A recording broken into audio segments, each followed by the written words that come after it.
My work has dealt in many ways, not simply with the growth of government as a general phenomenon, especially in the United States and in the Western countries, but in particular with the role that crises, national emergencies have played in the growth of government.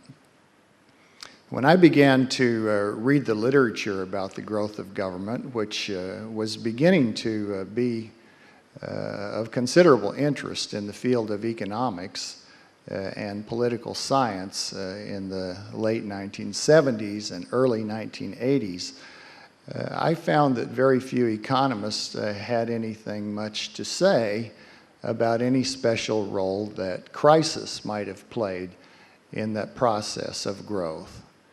There were some who spoke about it, but usually only in passing. There was a book by the British writers Peacock and Wiseman that dealt with it at some length, but only with regard to the history of the growth of the British state's fiscal activities. They were at pains to argue that there had existed a definite effect from the two world wars that placed the growth of the state in Great Britain on a higher trajectory than it would have had if the wars had never taken place. So Peacock and Wiseman were already talking about a theme that I would follow in many ways for the next several decades. Today I want to trace out the logic, as I understand it, of how crises play an especially prominent role in the process of the growth of government. These ideas were developed in the first place to help me understand better the course of economic history in the United States. Eventually, I came to see that they might also have substantial application in understanding the growth of government in other countries, certainly in the UK, but perhaps in other places as well. And I continue to believe that if they do not apply exactly in every historical case, they apply to many other countries, at least in part. I begin by assuming that the political rulers of society have considerable autonomy, which is to say, the rulers do not simply represent in some way the resultant of various forces brought to bear upon them by civil society. They have, in a sense, room for maneuver in order to seek ends that no one in civil society may have, to seek ends absolutely their own. I do not claim that rulers in any society are without constraints. Even in a dictatorship, the ruler is constrained in some way by forces that lie outside his control. In civil society, there may be active resistance, there may be latent resistance, there may be only potential resistance that might mount, but every ruler must bear in mind actual or potential resistance to the actions he chooses to take.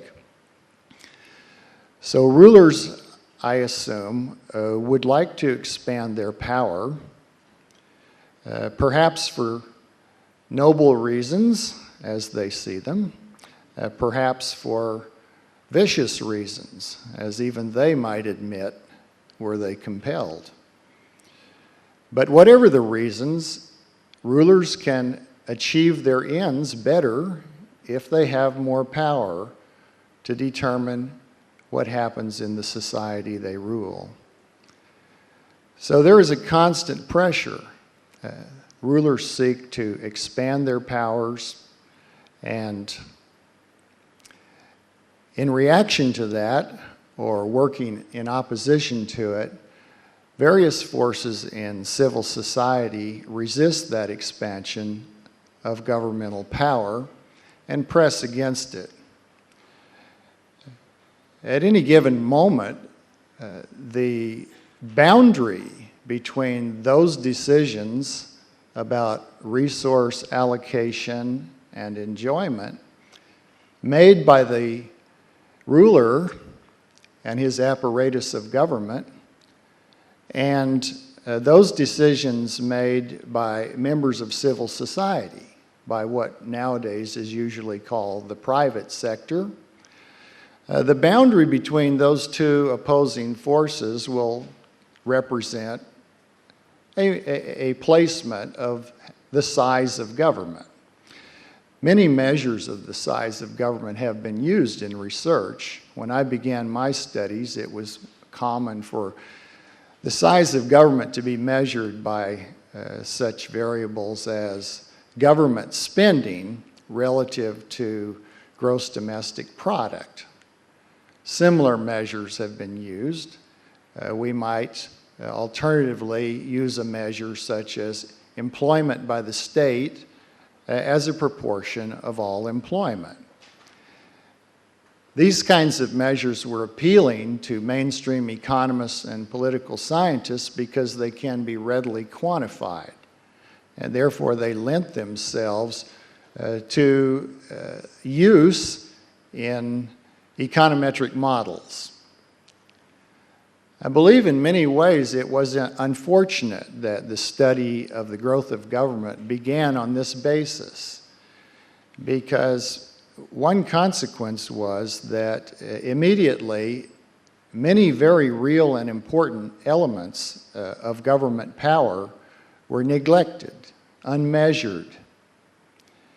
Sometimes analysts would recognize their existence, but proceed simply by claiming that those parts of government size that were not measured by conventional measures were correlated closely with the parts that were measured. Unfortunately, they made no attempt to demonstrate the validity of that assumption, and only a little study is required to show that in many cases it is not correct. Very often, we may see no trace of the growth of government in a conventional measure, such as government spending relative to the gross domestic product, and yet government's power and its control over decision-making in society may grow enormously by virtue of legal changes, changes in regulations, changes in judicial rulings, or other means.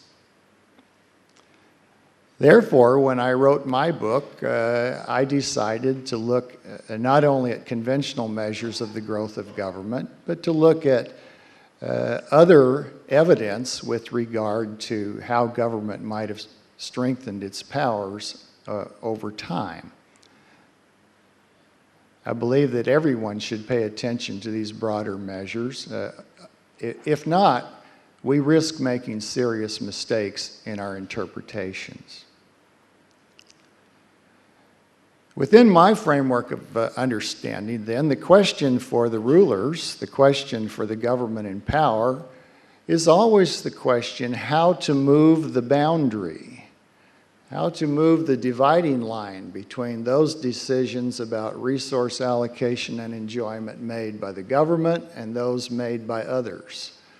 Move it in favor of the government's decision-making. If we ask what conditions are required for the government to succeed in that effort, I believe we'll find that two conditions are fundamental. The first is that within society, a dominant ideology exists which leads people to look upon the government for their salvation. An ideology which causes people to demand, as it were, that in the face of some perceived problem, especially a serious problem affecting many people in society, government should do something. It should not stand by and simply declare that people should take care of the problem themselves. An ideology must exist that government do something. Now, one might think that's only natural for people to expect or demand, but in reality, it has been the case in some previous times and places that people did not, in general, have that ideology with regard to the role of government in society.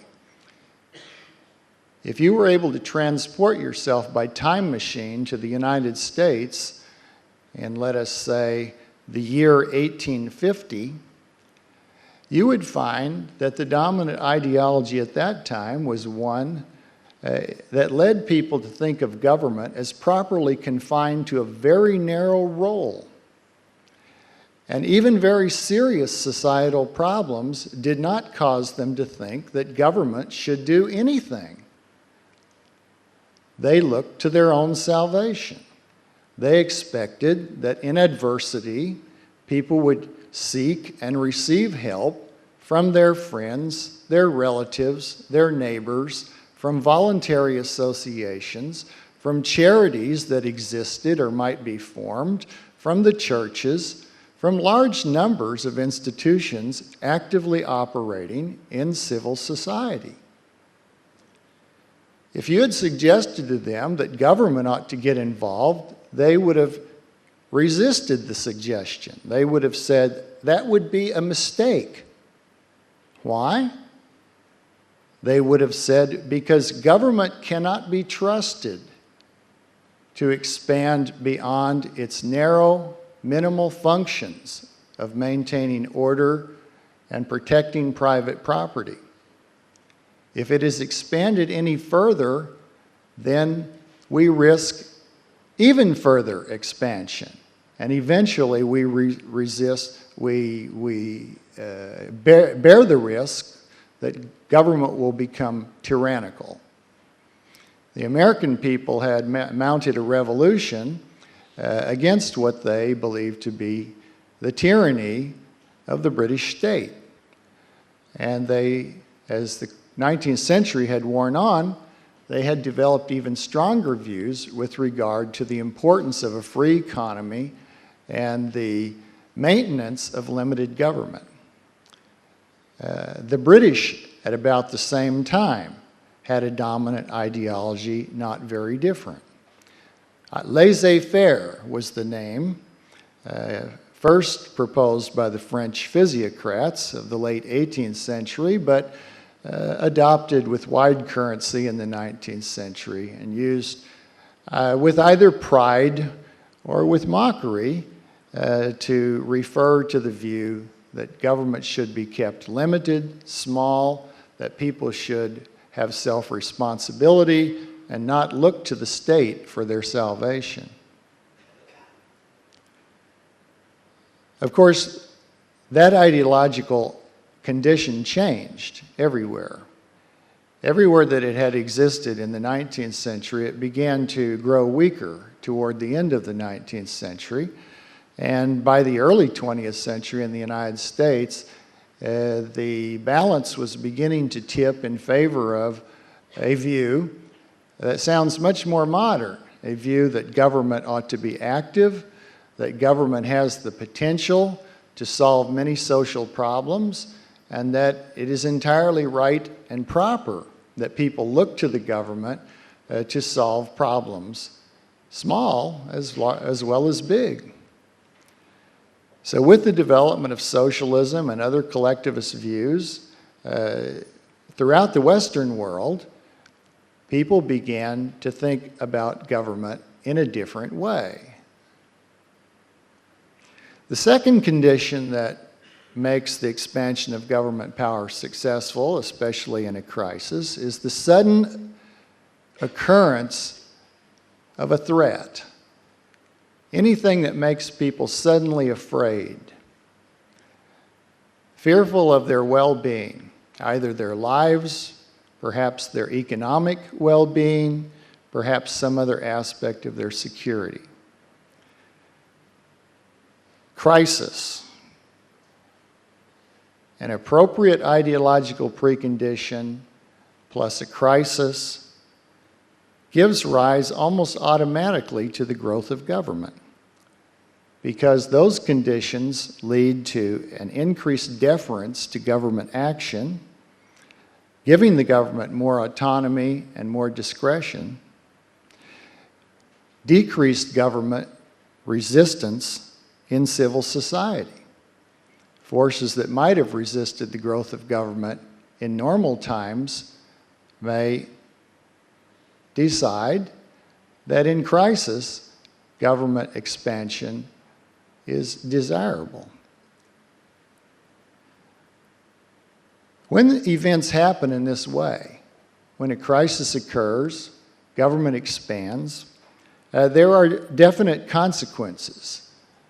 These events are never transitory. They're never events that come and go and then afterward leave everything in society just as it was before the crisis. They always leave residues behind for several reasons.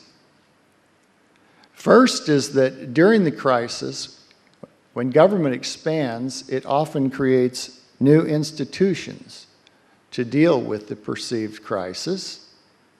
Perhaps new agencies, new bureaus, new laws, new judicial rulings. And with the passing of the crisis, these institutions proved to have permanent staying power, the ability to remain alive during normal times, even though they were created expressly for the purpose of dealing with an emergency. They always have supporters, often those who've operated them during the crisis. And those supporters have a built-in advantage because they know more about these institutions than anyone else. So they can always defend them very, very astutely, whereas the opponents may not be so well placed to argue against them. Often, the supporters of crisis-created institutions will see a potential for turning those institutions to new uses. They may admit that the emergency has passed and yet argue that these same institutions, though created to deal with a crisis, can be used very usefully in normal times. Everyone understands that a bureau is easier to create than to destroy. In my country, it's fair to say that a government agency is almost impossible to destroy under modern conditions. A few have been abolished, but very few.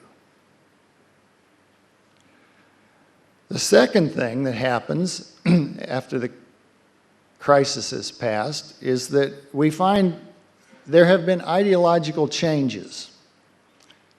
Ideologies do not simply spring from people's study of great books. Especially for ordinary people, ideological change springs in considerable part from people's way of understanding and reacting to their own experience.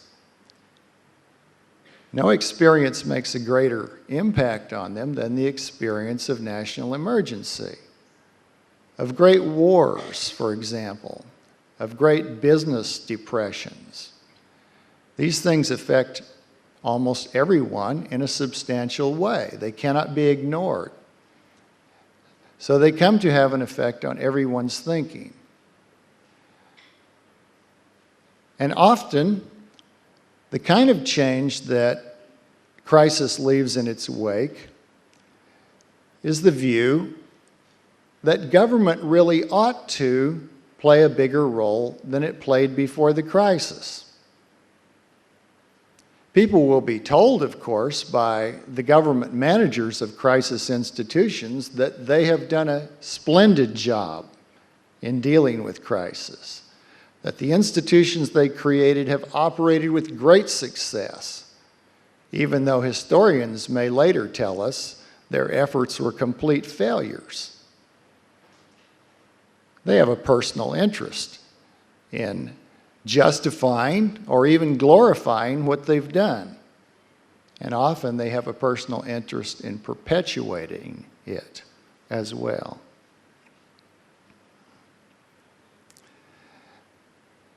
Of course, the government will use propaganda before, during, and after any crisis to justify an expanded role for itself.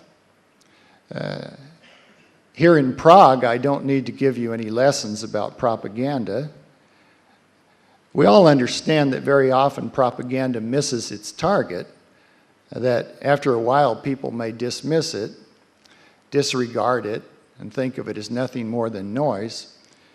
And yet, there must be a purpose served by propaganda, because every modern government makes great efforts to propagandize its own citizens. I'm confident that it has some effect. As a result of these consequences of crisis, each crisis episode under modern ideological conditions tends to take a characteristic form, and I call the taking of this form a ratchet effect. The diagram shows a stylized representation of how a crisis episode operates. I have pretended in measuring my variable that I am God, and that therefore I can measure a perfect index of the size of government. I can measure all the ways in which government exerts power or control over decision-making in society, and that's measured on the vertical axis. Time is measured on the horizontal axis. What I've shown is that before the crisis, government is already growing, as it was tending to grow from the late 19th century onward in most of the Western countries. Not rapidly, slowly, but growing little by little.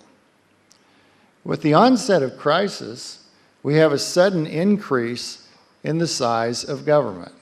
Government begins to do things it had not done before.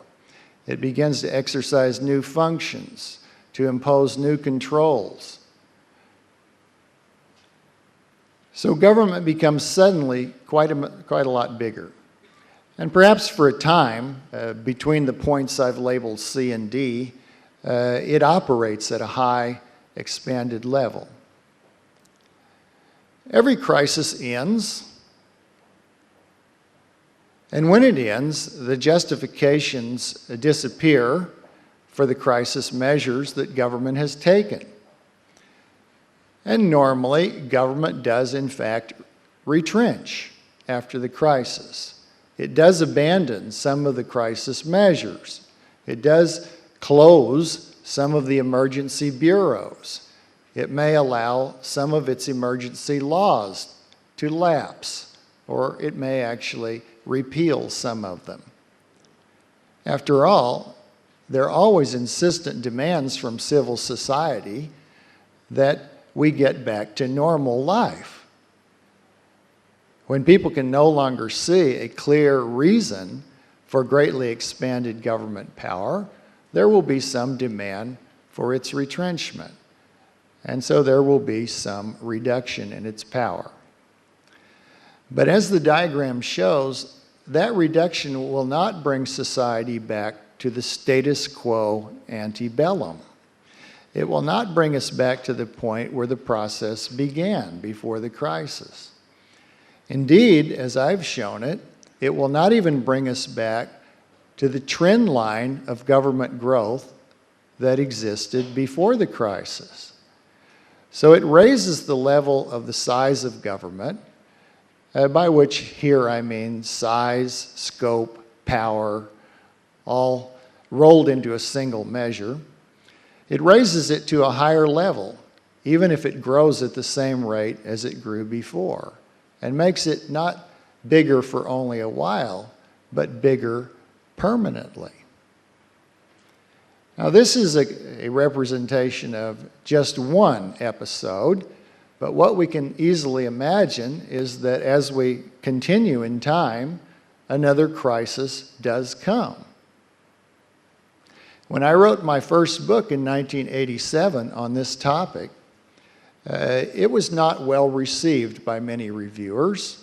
At the time, many people argued that, well, big government was a problem of the past, that the Reagan Revolution, as some people called it, had tamed Leviathan, that we did not need to worry any longer about the growth of government, that we might even look forward to a shrinking of the size of government before long. My response was then, and remained from that time on, nonsense. It will take only the next big emergency to change all of these constraints you believe are now operating in 1987. And such a crisis will certainly occur. I did not make a prophecy of what kind of crisis that would be, although I mentioned certain possibilities, including economic collapse, war, and rampant terrorism. Not much time had to pass before, in the year 2001, in the United States, another perceived crisis did strike with suddenness. And the effect was identical in its basic structure. Sudden, heightened fear, insecurity, a turning to the government, even by people who had expressed the greatest distrust of the government, the greatest desire to shrink it. Many then turned to the government, looking to it to protect them from what they believed might be a terrible menace awaiting them should the terrorists continue to carry out attacks such as that of September 11th, 2001. The government was entirely happy to respond to those demands. It took many actions immediately.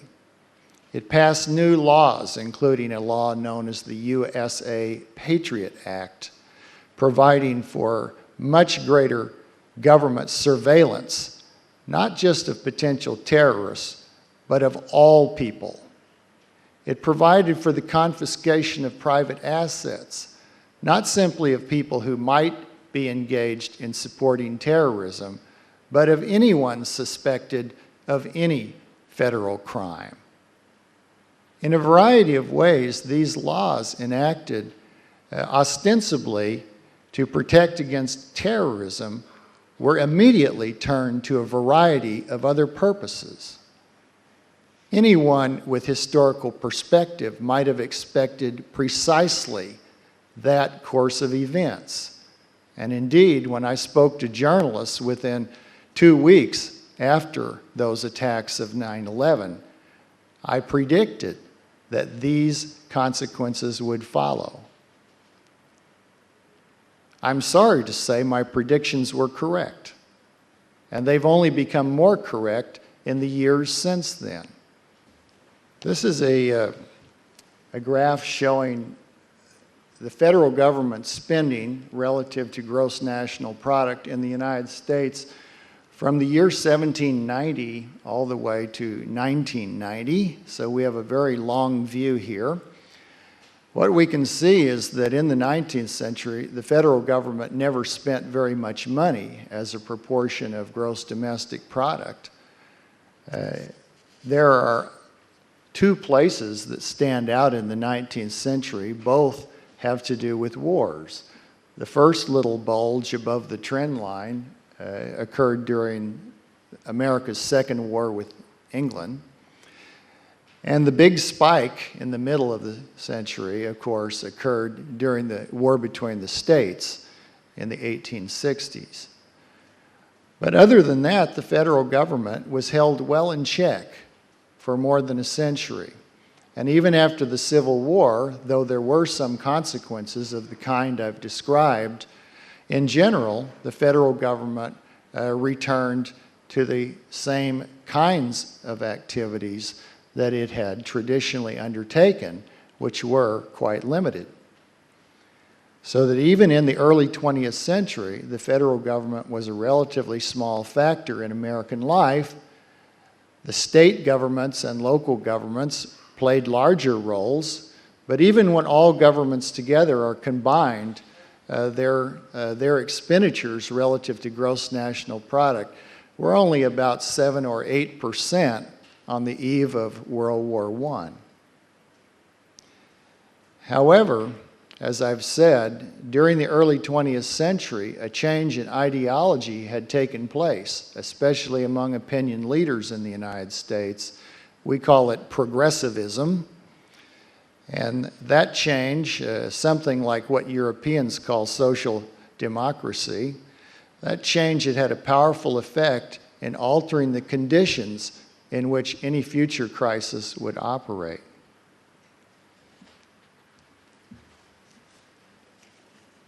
This is a depiction of Swedish central government spending as a percentage of gross national product. Now, if you have held in your memory the preceding display, you'll immediately see some substantial similarities between what happened in the United States historically and what happened in Sweden. And that's really remarkable, I believe, because these two societies differ in so many ways. Especially, they differ in that Sweden was not a belligerent in either of the world wars. And yet, you see from this chart the same kinds of crisis effects and perhaps ratchets that are apparent in the American experience of the 20th century. Perhaps you know that even though Sweden was not a belligerent in World War I or World War II, it prepared to be a belligerent.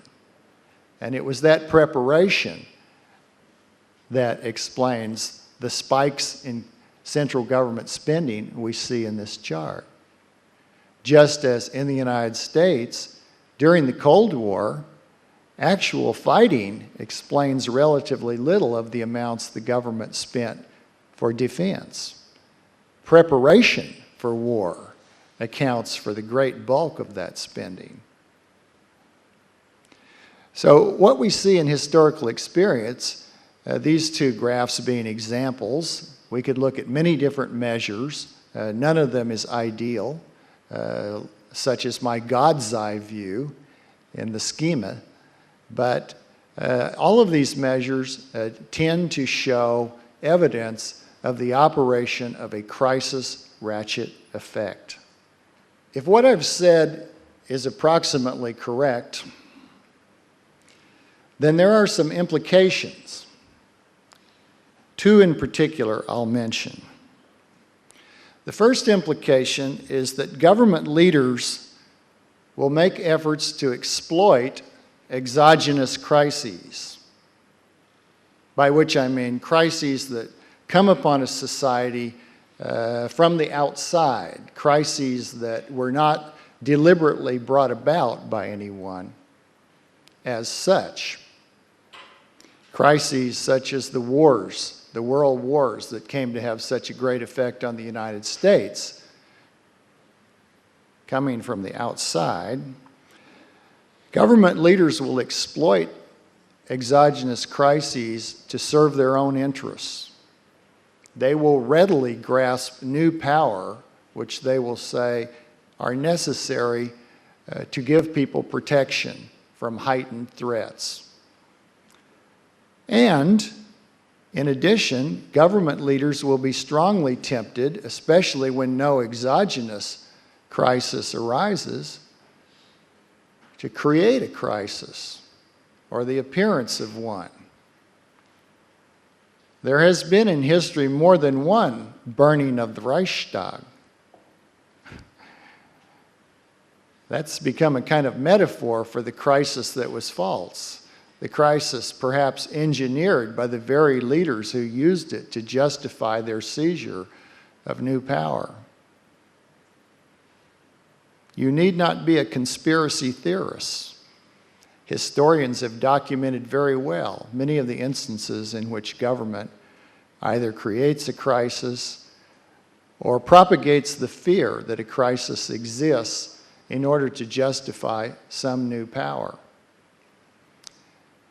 I actually maintain that this process has become almost chronic in modern life.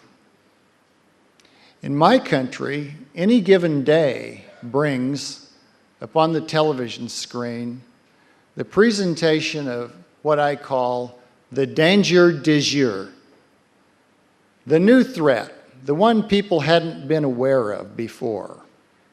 Something poison in the water, something toxic in the food, some grave environmental risk, some terrorist group we had known nothing about before. Each day, a new threat, a new danger, and always the implied or explicit implication that government must do something to protect us from this new Dangerdizzier. Modern people are bombarded with messages designed to make them afraid. And not surprisingly, many are indeed afraid. As long ago as the 1940s, Bertrand de Jouvenel wrote that the characteristic feature of modern minds is apprehension, is fear, which seems anomalous in so many ways because modern people are in fact so much more secure than their ancestors ever dreamed of being. We don't worry about starvation. We don't worry about the disastrous effects of a bad crop year. We don't worry about the many things that our ancestors had legitimate reason to fear. And yet, we've all become irrationally fearful. The second implication is that government will grow relentlessly. It will exploit exogenous crises, or it will create endogenous crises, and it will use them to expand its powers and extend its sway over civil society. And it will continue to do so until it manifestly wrecks the economy or the society. We've seen experiences of that. We know that the Soviet Union was a society where the rulers expanded their power until they manifestly wrecked the economy, and it could no longer be denied. Not even they could deny it. We've seen in more civilized places, such as Sweden, the welfare state expanded to such great limits that eventually even the rulers became aware that they were wrecking the Swedish economy. Their high taxes, their extreme welfare state benefits were making it impossible for economic growth to continue. And so even they, the Swedes, began to back away from those limits they had reached. But until such limits are reached, all modern governments will continue to grow. Some 200 years ago, Thomas Jefferson said that the natural tendency is for government to gain ground and liberty to yield. If that was true in Jefferson's day, how much truer it is today. So let me conclude briefly by asking, is a reversal possible? Of course. In matters of human society, we face very few impossibilities. We're the makers of our own history. But in order for a reversal of this process to occur, two things must be done. Someone must deconstruct collectivist ideology, by which I mean both deconstruct it in the sense of making people aware of its implications, taking it apart as literary analysts take apart a text. But they must also deconstruct it in the sense that they must tear it down. They must replace it by an ideology more fit for a free society. Secondly, someone must deconstruct this atmosphere of fear and insecurity that now envelops Western people. Someone must somehow show them that these fears and insecurities are in large part unfounded, that they have less to fear than they think from the sources they've been brought to fear, whereas they have more to fear from the governments they believe will save them. Modern people in the West, having given up their traditional worship of the Christian God, have transferred their worship effectively to the state. Like Winston Smith in George Orwell's novel 1984, they have come to love Big Brother. The state is effectively their God. But the state, at bottom, is a false God, a gigantic hoax, a trick played by the palace priests of the rulers. People regard it all too often as a God of love, like the Christian God in the Bible's New Testament, for which they substituted it.